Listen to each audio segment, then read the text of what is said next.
from all, to all, with all, for all, through all. We thank the gods of creation. We thank the ancestors. We thank the forces of nature.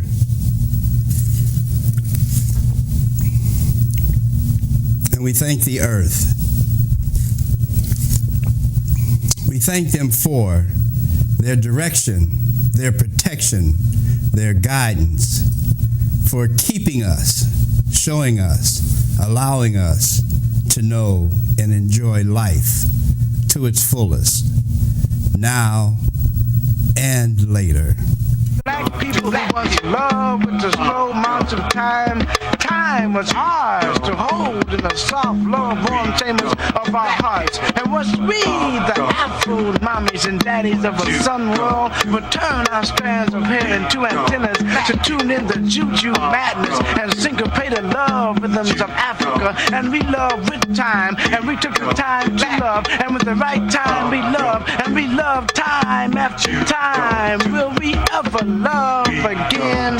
Will we ever love again? Will we really ever love again? Or will we just sit and rot away with the brighter tomorrows in the skag field, rat-cluttered halls of our minds? Black people, what y'all gonna do? Black people, what y'all gonna do? Will the real black people please stand up?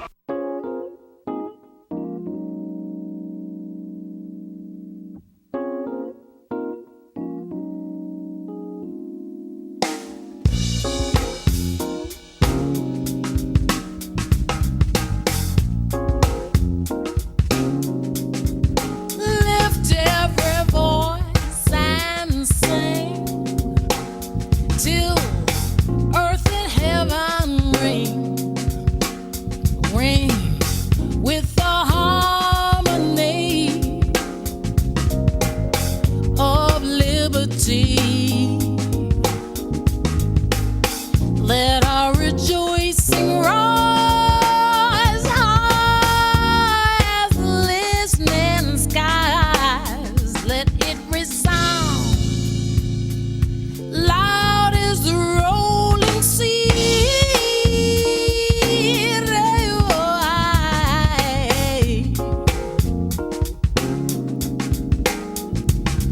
Sing a song full of the faith that the dark past has taught us.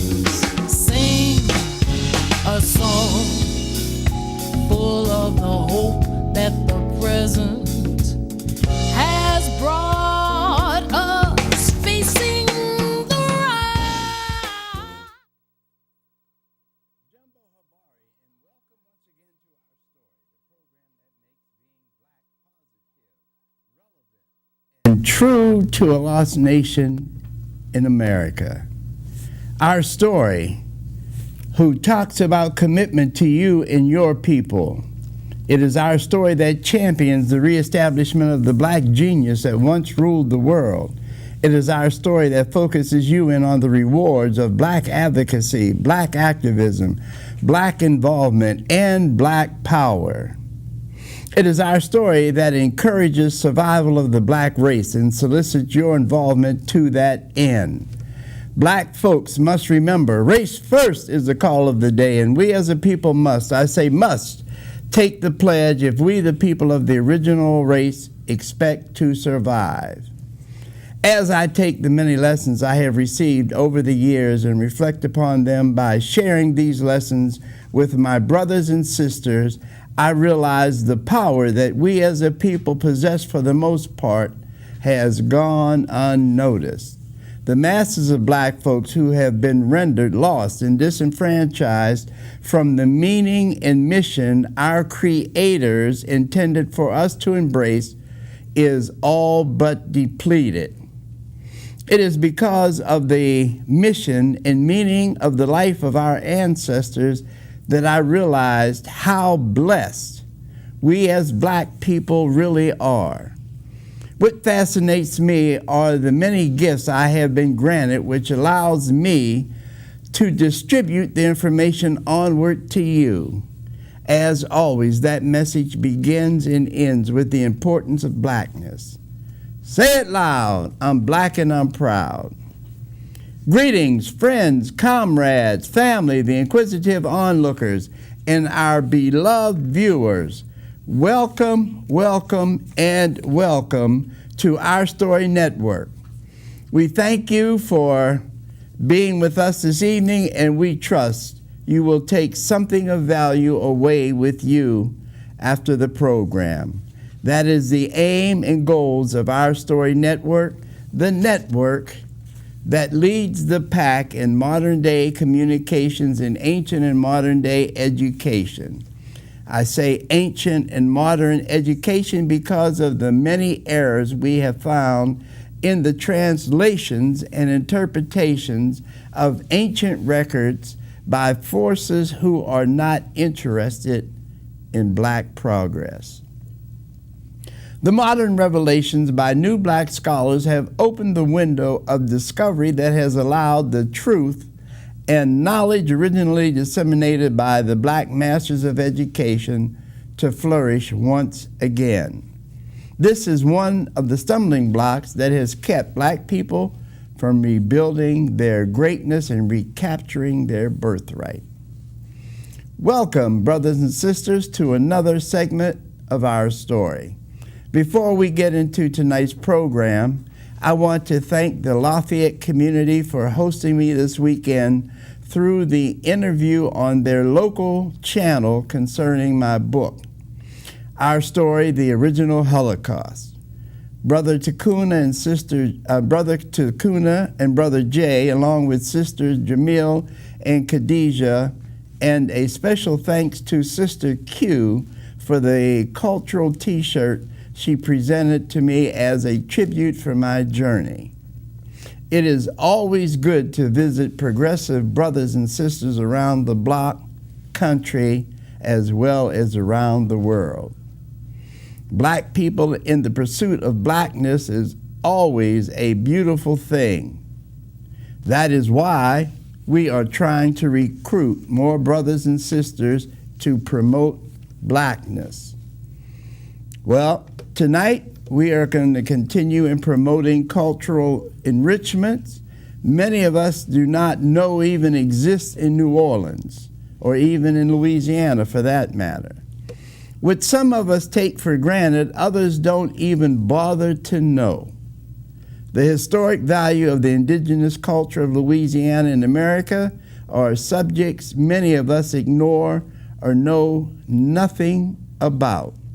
Unfortunately, blacks have been sidetracked from paying attention to the values of our culture and the culture of our indigenous people. Just for the record, the other indigenous cultures are our cultures. But the white race has made it almost impossible for us to recognize who, what, when, and why we are all connected. Therefore, we allow the alien whites to disconnect us from each other. Tonight, we are going to close the gap between the indigenous people of this continent, which was inhabited by the people from the African continent. To give you an idea of what we're going to bring to you this evening, there is a movement around the local indigenous community for reunification of the many tribes of indigenous people that are in the area and throughout the country.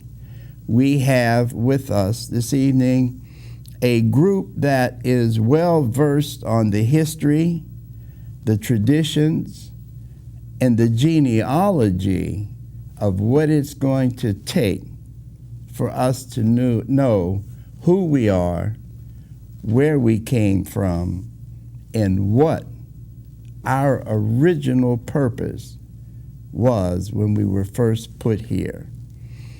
This Saturday is going to be an installation of a new chief who will be Chief Wolo. And Chief Wolo is from the Chautauqua area, and she is going to tell us more about that. We have Brother Tushka who is the Director General of the National Association of Indigenous People, who is going to tell us more about that group, the mission that the people from the indigenous nations are coming together, and the mission that they're going to accomplish in the coming weeks and months. We also have historian with us, Cheeto Pa, who is very, very knowledgeable about the indigenous people throughout the world. And we will be hearing from him. And also, we have our good friend, Chief Bald Eagle, who has been with us many times and who will be sharing also knowledge as to the unification of the tribes. I would like to congratulate Chief Wolo for her coming installation as chief of her tribe, and thank her for being here. And Chief Wolo, if you would give us a capsulated understanding as to the tribe you're from, what is going to happen on Saturdays, and we know that the public is invited, and what the people can look for if they come to the installation. Chief? Thank you.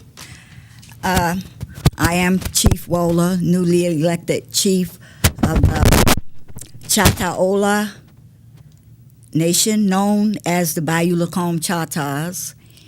And yes, I was recently elected, and I will be taking my position after being sworn in on Saturday, February the 9th at 2 p.m., and that will be at the park.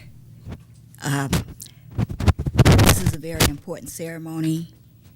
It is bringing forth new life to me as far as being who I am, to be able to lead my people and to be able to do what is needed for my people, the Chautauquas. And with that being said, I would like to invite people to, welcome. The purpose of it all is unity, to unify, to build, and that's what we are doing at down in Lacombe. We are building, and not only there, it's a lot. My tribe goes around the United States, basically.